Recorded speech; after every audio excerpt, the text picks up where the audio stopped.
and welcome back to the podcast where we explore all things inner work, self-love, and truly in today's episode, we're going to peel back the layers of some big life questions and I guess just embrace the messiness of not only being a woman, but being a human being.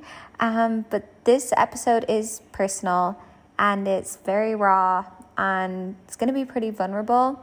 It's everything that I'm feeling as I navigate, I guess what feels like a confusing turning point in my life. So I turned 30 last week, and not that age truly matters in the grand scheme of things, but you know, I do feel like it's a certain age as a woman where it feels like a little bit of a milestone in terms of really feeling and being a woman and fully embodying that, embracing it. I'm like no longer this maiden version of myself, and you know, I feel like at 30 you should be, I don't know, you feel like you've done things or been in places, or your career is thriving, or your love life is in place, or that you have this like clear sense of purpose. But here I am standing at this crossroads, realizing that while 30 is significant, it's also messy and layered and at times really uncomfortable, and I'm sitting in that discomfort right now. So let me start with one of the things that I've personally been grappling with the most, and that is being single. And you might not be 30, you could be any age, you might even be in a relationship, but I'll be honest, it's hard. It's these moments where I feel the weight of societal expectations creeping in, and this voice inside me whispers like, shouldn't I have met someone by now? And maybe you have met someone, but you feel that you've got that voice being like, shouldn't I be married, or shouldn't I have kids, or whatever it is. But here's the thing, I don't want just anyone. I truly want the right person. And deep in my heart, I believe that God has a plan. And I have to just keep on telling myself this, that, you know, I have to trust the timing.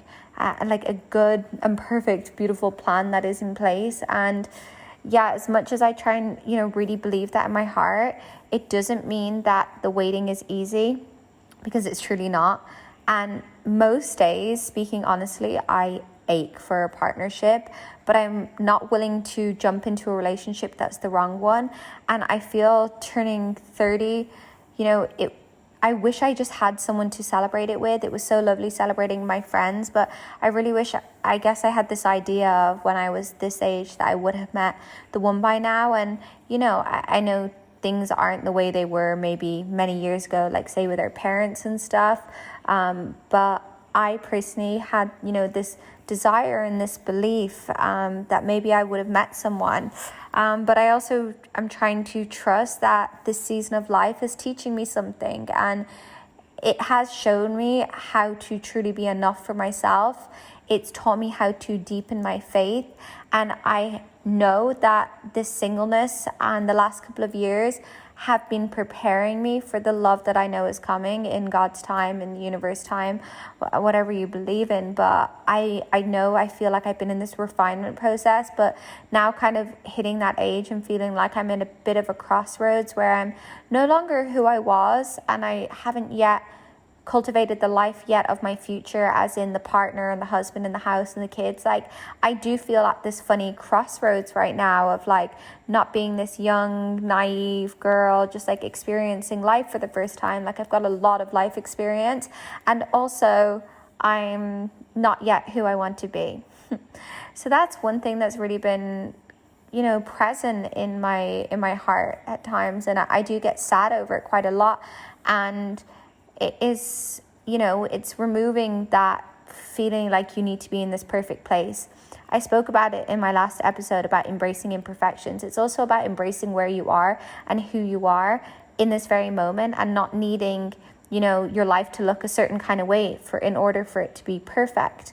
And I believe that's another one of the reasons that I've gone on this journey, is to really teach me these things and to really embody it. But it doesn't mean that it doesn't still feel true for me of like really desiring this partner. But yeah, I guess I've been sitting with that, and that's super vulnerable. And then maybe, you know, you feel the same too, or you are in a relationship, but it's not yet where you want it to be, or you've come out of a relationship that you thought was the one. I had a kind of little taste of that this year as well, and it wasn't a long time, thankfully, where I was with someone and I lost them, but I definitely had a taste of maybe thinking someone was the one and they weren't, and having to grieve that. So yeah, I've been navigating that, and I truly don't have the answers to it. Usually if I do have the answer to something, I try and share that and give some advice or tips, and I don't, but it is really real for me. And then there's the other thing that's been really, I guess, in the depths of my heart, and that's Bali. Oh, Bali, if you don't know, I live here, and this island has been my home and my sanctuary and my escape. It's given me so much, like a sense of freedom and creativity, a space to figure myself out and to heal the most deepest parts of myself that I didn't even know one needed healing, but I didn't even know that the magic and healing was possible. That has really been abundant to me here in Bali. But lately I've really started to question whether it's still where I'm meant to be.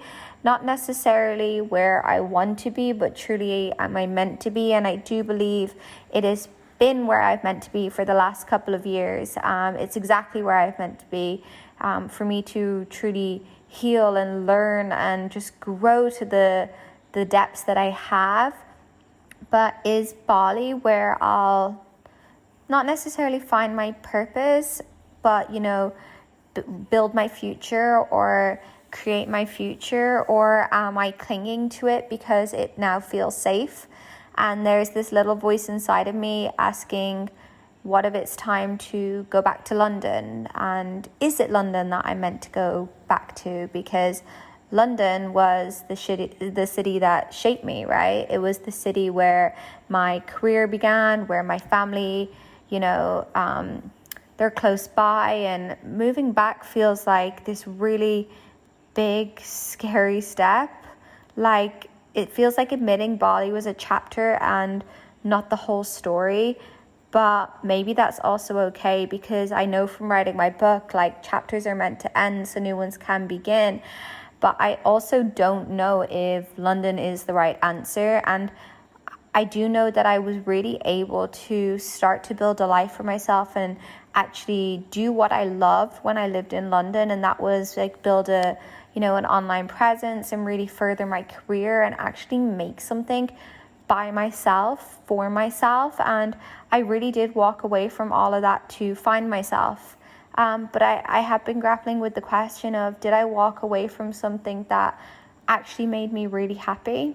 And it's taken losing that, like not having my YouTube and not doing YouTube full time, and then going back into the corporate world and working 9 till 6 and, not being so creative and having bosses and feeling quite restricted. And I look back when I was, doing what I loved in terms of online, and I was really happy then. And so I think that's been showing up a lot lately, where I don't know if I want to go back to doing that, but I also know that I don't want to do the job that I was doing here. So I've been questioning, I guess, like my purpose in terms of what I want to be doing, and also where is the best place to do that, because I no longer know if Bali is not only the right place for me career-wise, because I don't think our career should be the be-all and end-all, but also from a romantic perspective.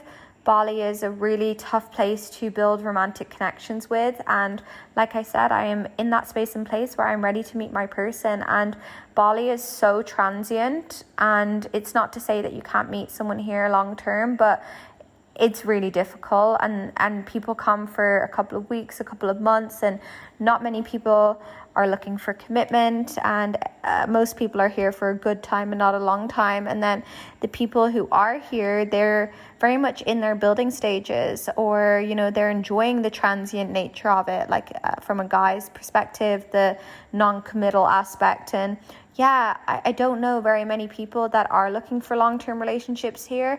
And also, not to say that it's not possible, it's just not something I've found. And I have found dating quite hard here, because it's a not so permanent place, right? Even myself included, I'm like contemplating leaving potentially at some point in the future. I'm not saying by any means right now at all, but I'm definitely contemplating and questioning things. And this has been the first time in 5 years that I have started to, question things. And I have been, fortunate to now in the last couple of weeks, like go back into fitness coaching and teaching Pilates, which has given me that sense of purpose that I definitely have been missing. And so I truly feel like my heart is happy with that, but I'm still unsure of if Bali is the place for that or if it's somewhere else. And so, I don't know, London started calling my heart a little bit.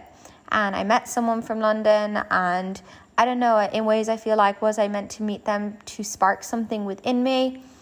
That I don't know. I guess I'm going to figure that out, and I'll share that with you when I do. But there is the career piece at 30 that we feel that maybe we should have something figured out in terms of like the long-term success or the dream job, like that perfect trajectory.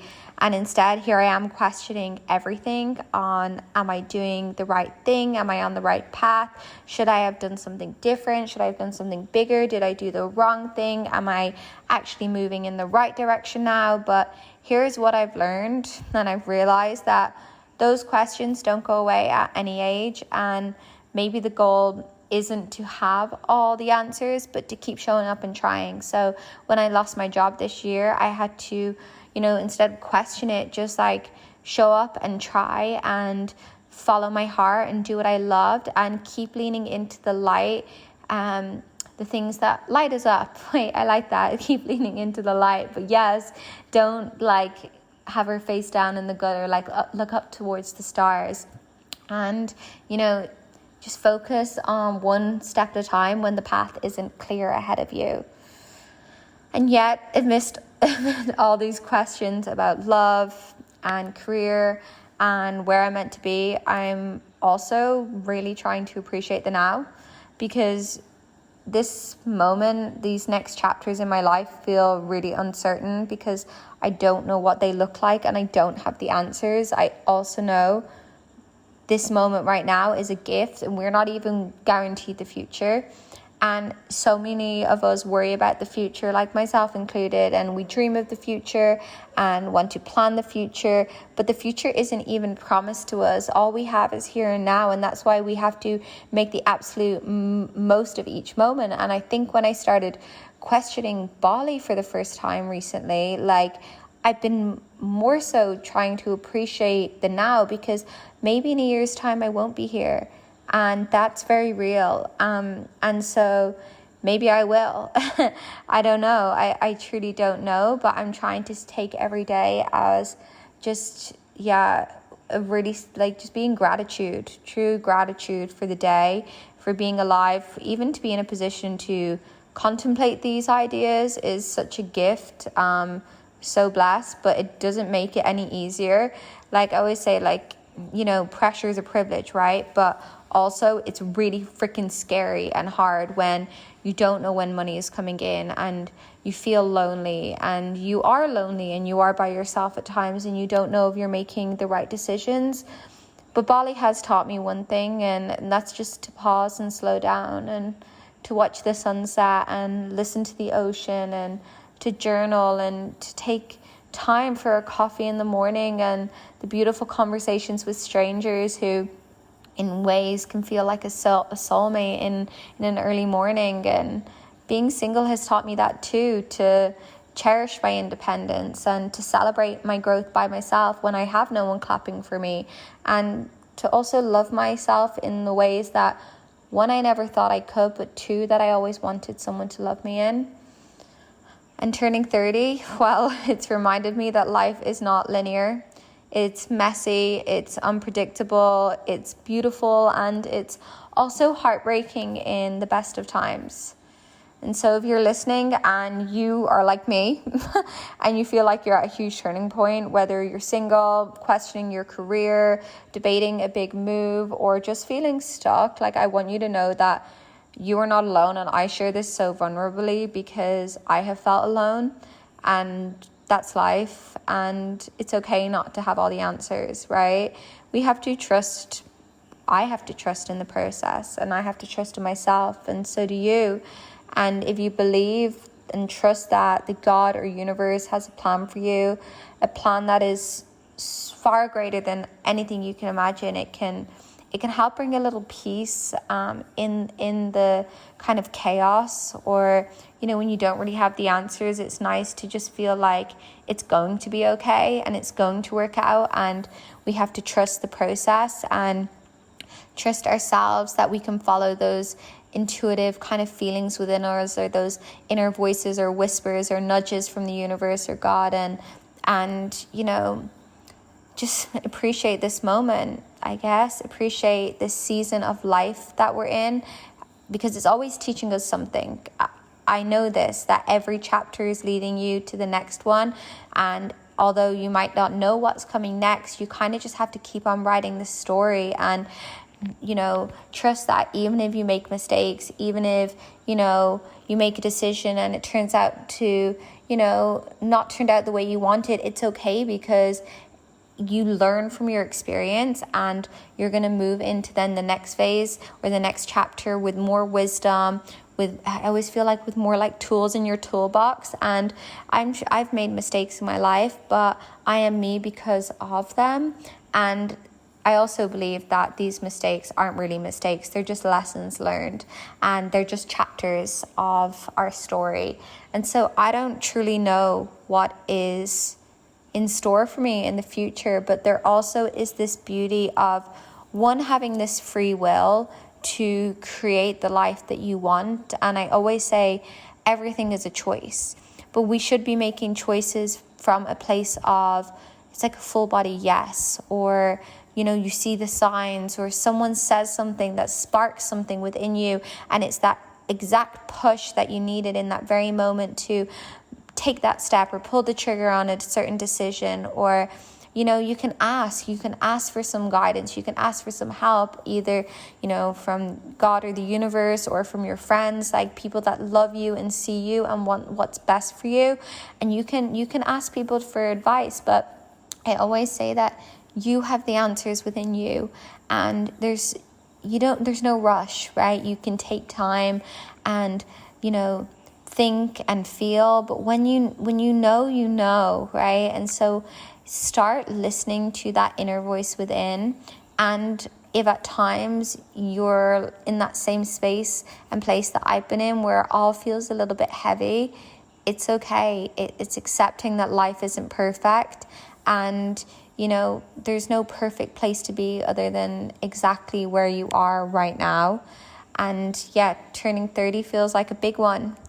Wow, someone asked me what was the thing that I learned, the most potent thing I learned in my 20s, and I said to enjoy everything for what it is and not for what you want it to be.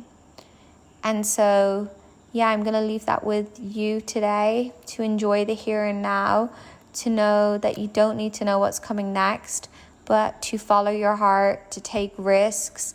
Know that nothing is forever. You can always change. You can always change your mind, try something, fail beautifully, and then try something else. And, just be the version of you that you know that you can be, even if something feels so far out of reach, even if you don't know when that partner is coming. Just keep showing up as that best version of you.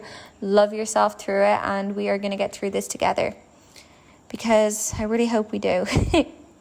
Anyways, guys, I just wanted to say thank you for being with me today, for listening to this podcast. If this episode resonated with you, I would love to hear your thoughts, your stories, your turning points, your struggles.